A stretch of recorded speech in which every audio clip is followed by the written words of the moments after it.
राहुल गांधी से जुड़े मानहानि मामले में सुल्तानपुर की एमपी एमएलए कोर्ट में होगी सुनवाई। केंद्रीय गृह मंत्री अमित शाह पर आपत्तिजनक टिप्पणी का है मामला। बचाव पक्ष की तरफ से दाखिल किया जाएगा बॉन्ड।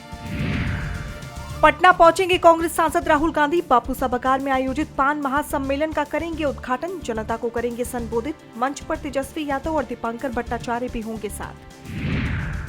आज फिर बंगाल में गरजेंगे पीएम मोदी। सिलीगुड़ी में विजय संकल्प सभा को करेंगे संबोधित। क्षेत्र में अपनी पकड़ मजबूत करने की कोशिश में बीजेपी।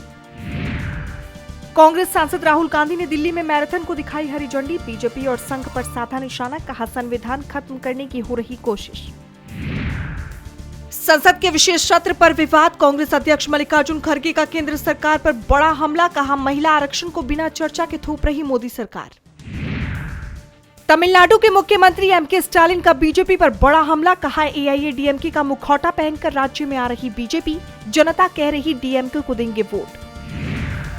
तेलंगाना के सीएम रेवंत रेड्डी का बड़ा हमला। कहा परिसीमन से दक्षिण को सीमित करना चाहती है बीजेपी। दक्षिण में बीजेपी का कोई प्रतिनिधित्व नहीं है।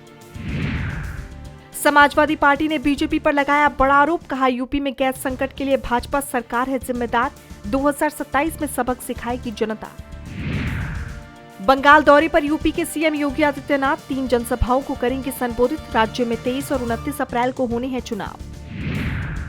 त्रिपुरा में आज कड़ी सुरक्षा के बीच होगा Tripura tribal areas autonomous district council का चुनाव। 9.62 लाख मतदाता करेंगे भविष्य का फैसला।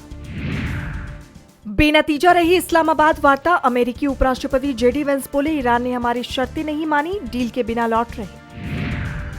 हॉर्मुज स्ट्रेट पर ईरान ने पाकिस्तान के प्रस्ताव को ठुकराया। अमेरिकी युद्धपोतों ने बारूदी सुरंगों को हटाना किया शुरू। अमेरिकी राष्ट्रपति ट्रंप बोले हम दुनिया भर के देशों पर कर रहे एहसान।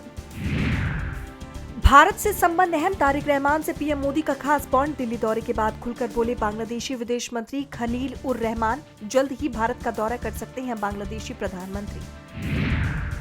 लंदन में फिलिस्तीन समर्थक प्रदर्शनकारियों पर एक्शन। 523 लोग हुए गिरफ्तार। प्रदर्शनकारियों ने ब्रिटेन की तरफ से फिलिस्तीन एक्शन समूह पर लगे प्रतिबंधों को बताया गलत।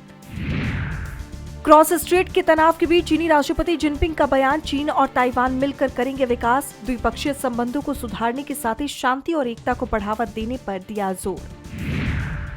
सरकार ने डीजल और एटीएफ निर्यात पर बढ़ाया विंडफॉल टैक्स। वैश्विक स्तर पर कच्चे तेल की कीमतों में आए भारी उछाल के बीच लिया फैसला। हवाई किराए को लेकर भी सरकार सतर्क। बढ़ती लागत और बदलते विकल्पों का उपभोक्ता बाजार पर दिखा असर। कंज्यूमर डिस्क्रिशनरी सेक्टर को विकास और चुनौतियों दोनों का करना पड़ सकता है सामना। ब्रोकरेज फर्म सिस्टमैटिक्स की रिपोर्ट्स में हुआ दावा। सेबी ने व्यापार में सुगमता और साइबर सुरक्षा के लिए उठाया बड़ा कदम। लॉन्च किए 3 नए आईटी प्लेटफॉर्म। न्यायिक कार्यवाही को पूरी तरह से डिजिटल बनाने पर जोर। दिल्ली में इलेक्ट्रॉनिक वाहनों की तरफ बड़ा कदम। 2027 से 3 व्हीलर नियम में बदलाव की तैयारी। 1 जनवरी 2027 से केवल इलेक्ट्रॉनिक 3 व्हीलर ही नए रजिस्ट्रेशन के लिए होंगे मान्य। यूपीआई पर चार्ज लगा तो 75% लोग इस्तेमाल कर देंगे बंद। लोकल सर्कल्स के सर्वे में सामने आई डिजिटल इंडिया की नई चुनौती। दुकानदारों के साथ भी आ रही दिक्कत।